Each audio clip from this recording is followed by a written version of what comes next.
Bapa dalam kerajaan surga, kami kembali mengucap syukur kepadamu atas berkat dan lihat teman-teman yang di depan saya ini kayaknya kurang semangat. Kalau itu kita lanjutkan dengan SKRI dulu ya. Lanjutkan dengan SKRI dulu ya.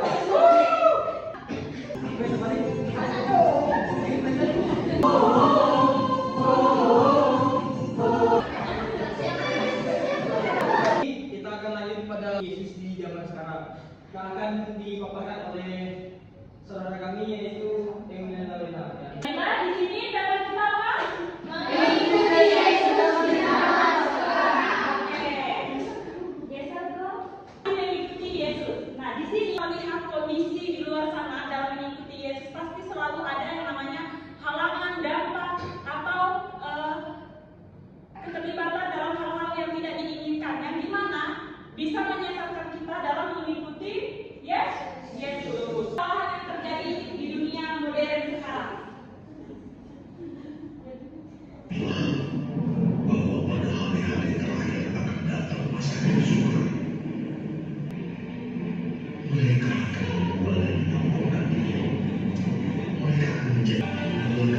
Di sini apa yang kalian dapatkan dalam video tadi? Manusia. Ya, lalu ada apa lagi? Kesesatan. Lalu apa lagi? Munafik. Sombong. Sangat menjadi dari luar sana. Di mana orang muda sekarang banyak yang berlagaknya hanya ke gereja, tapi tindakannya di luar gereja, gayanya tidak sesuai dengan yang dibawakan ke gereja.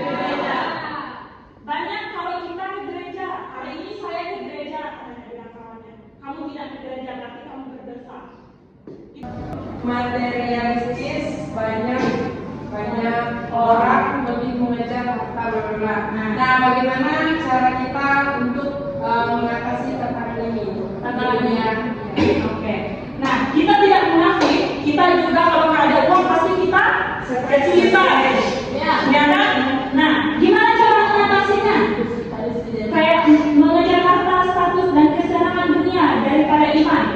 Kalau kita punya uang, misalnya kan, uangnya tadi dari kehidupan, berbagi kepada sesama apa yang tidak, misalnya dalam kita ada beras dibagi. Nah, situlah timbul yang namanya kasih, kesadaran dalam hidup, yang dimana tidak hanya mementingkan kesenangan diri kita sendiri. Atau dibutuhkan kalau hidup sesuai jalan Kristus. Nah, bagaimana jika ada seseorang yang memang dia Kan, biar hidupnya ada uang, ada segala harta gitu kan. Nah, gimana caranya biar kita tuh tidak terjerumus ke situ, biar kita nggak ikut yang namanya kehidupan dan kebaikan. Lalu kita nih mengambil keputusan kayak yaudahlah bodo amat kayak lari ke jalan yang sesat, tapi dia memang sibuk, maksudnya itu kayak di malam hari, di mana mereka beristirahat, mengintrospeksikan diri, di mana kekurangan mereka, di mana kelemahan mereka pasti ada.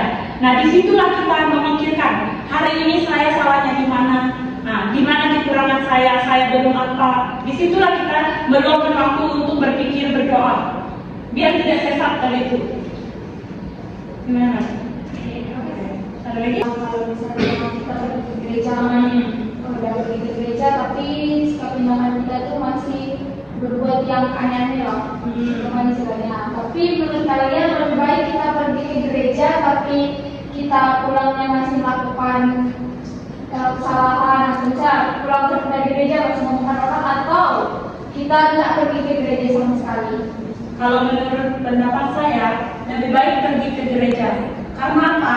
Di gereja itu kan selain kita berdoa, kita tuh melihat contoh di sekeliling kita. Walaupun kita nggak munafik, kita pun kalau datang ke gereja, datang pulangnya nanti orang yang kita ikut, apa sih yang udah ngomongin orang itu. Nah, setidaknya kita yang namanya kita kan, setidaknya kita udah datang ke gereja mengikuti persekutuan yang dimana pasti ada di antara teman-teman tuh kalau mengikuti misa atau apa segala macam, pasti ada lah di dalam diri untuk berubah. Tapi nyatanya dalam tindakan sehari-hari itu memang kadang sulit. Memang itu yang kita hadapi sekarang, yang dimana mengikuti Tuhan Yesus itu memang tidak mudah, tidak segampang yang kita pikirkan dengan praktek di lapangan. Pertanyaan juga yang tapi pertanyaan pertanyaannya beda. Kalau yang Roman tadi kan dia kayak karena sibuk kerja jadi ada waktu itu kayaknya cocoknya di 23 sebenarnya. Di yang 4 ini yang saya pahami kan tekanan lingkungan takut diejek atau dikucilkan kalau hidup sesuai ajaran Kristus. Kayak misalnya kita ini hidup di lingkungan yang mayoritas beragama Muslim misalnya. Nah, terus kita ini hidup itu sesuai ajaran Kristus. Nah, karena kita ini hidup sesuai dengan ajaran Kristus, jadi orang tuh ada yang mau ejek kita, mau menunjukkan kita, namanya misal kalau kita doa, ada doa di rumah, doa yoga atau ibadah lainnya gitu. Nah, nanti ada aja orang yang merasa terganggu gitu, dengan kegiatan ibadah puasa. Nah, itu gimana sih biar kita tuh tidak merasa takut meskipun kita hidup sesuai ajaran Kristus, kita tidak takut diejek, kita tidak takut dikucilkan. Dengan biasanya ada orang yang takut tanda salis kalau di tempat umum. Kayak dalam tindakan yang diejek atau dikucilkan kalau hidup sesuai ajaran Kristus. Saya ambil contoh, saya dan teman saya tinggal di kos. Kami itu pas di tengah, kiri kanannya orang Madura, orang Muslim. Pernah kami ditegur 1 kali karena apa? Ambil air yang untuk mereka wudhu, katanya kami harus ambilnya itu harus pakai centong yang sangat-sangat bersih untuk mengambil airnya. Kalau kami pakai centong yang misalnya ambil dari dapur, habis cuci, kan memang udah bersih, kita tak ada ngambil segala macam kan. Nah, ngambil air di situ kan memang khusus untuk umum. Kami ambil air, nah maksud mereka dibilas lagi katanya, biar airnya itu masih suci untuk mereka wudhu. Tapi kami kalau mengatakan hal seperti itu lalu kita marah atau kita mau bilang, apa sih, kami kan Katolik, kami tidak ada urusan dengan kamu. Jangan seperti itu mengambil kesimpulan. Kita dengarkan, kita ambil dari dia. Oh baik Kak, terima kasih atas pemberitahuannya. Kalau ada dikasih tahu kayak ini kan kami juga enak mengambil airnya tidak sehatnya yang seperti yang Kak bilang gitu kan. Nah di situ kita udah menanamkan hidup sesuai ajaran Kristus. Nah, di mana yang terbilang tadi kalau kita doa rosario atau apa segala macam yang sering terjadi pembubaran segala doa segala macam. Nah, di mana orang Katolik itu ada nggak membalas apa yang orang Muslim dikasih tahu? Yang pengetahuan kalian? Tidak ada kan pembalasan. Nah, itulah yang mereka sesuai dengan ajaran Kristus. Kita jangan membalas hal yang menurut mereka itu mau dibalas. Mereka tuh senang kalau kita itu mau kelahi, mau apa segala macam. Senang mereka, yang dimana mereka melihat, oh iman mereka sampai sini saja. Mereka mudah terpengaruh oleh kita. Nah, kayak gitu mereka mikirnya. Jadi itulah hidup sesuai ajaran Kristus itu memang tidak mudah.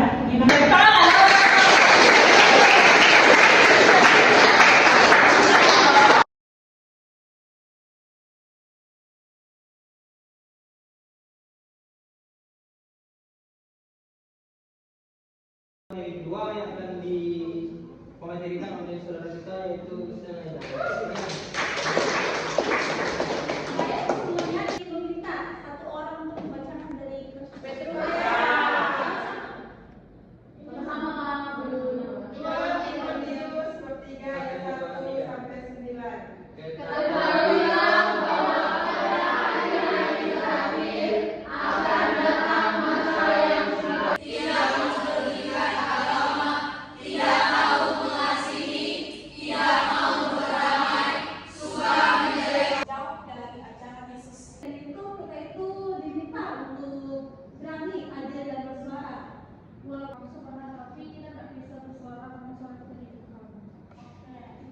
Jadi dari kasus yang kalian jelaskan, dari hal itu kita tuh bisa Jika ditanya refleksi mungkin bisa sekalian saya share pengalaman dari di sini kan pertanyaan yang pertamanya apa yang bisa kamu buka dalam diri saya untuk lebih mengikuti Yesus. Nah teman-teman, di sini saya mau cerita sebelum saya masuk ke kampus Takani. Dulunya saya memang orang yang sangat tidak aktif di gereja. Saya cuma aktif pas saya masih SD. Setelah saya masuk di Takani ini, ketemu teman-teman yang seagama, terus yang punya semangat yang sama dalam iman. Di situ saya mulai menyadari bahwa selama ini saya orang yang termasuk jauh dari Kristus karena izinkan saya untuk membacakan kesimpulan.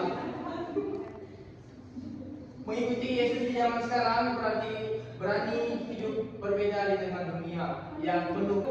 Kita gereja kita pada hari ini kita tutup dengan game dan doa penutup.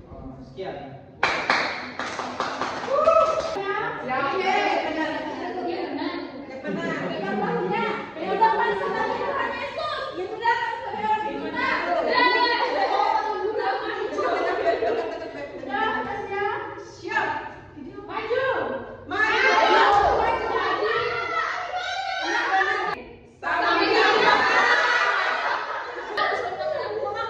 Dapat ubah.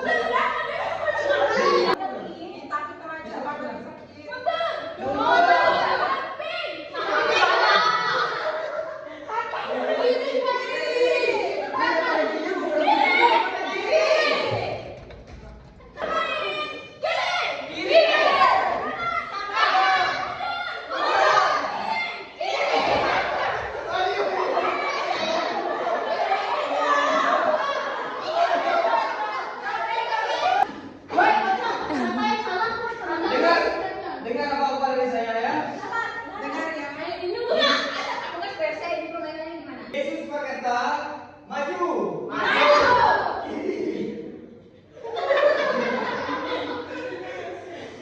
Yesus berkata, kanan.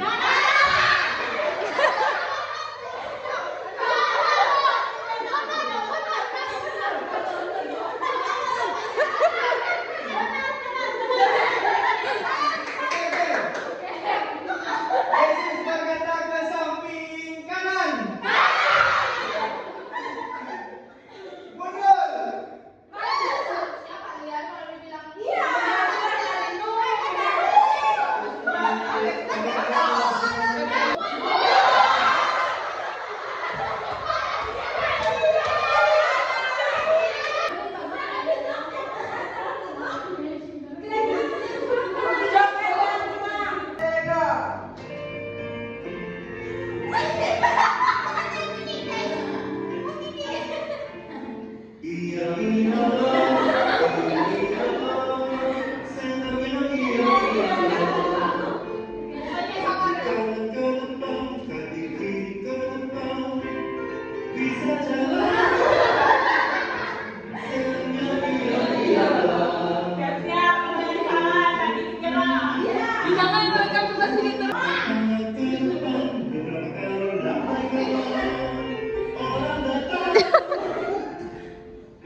Kelompok 7 dengan tema mengikuti Yesus di zaman sekarang.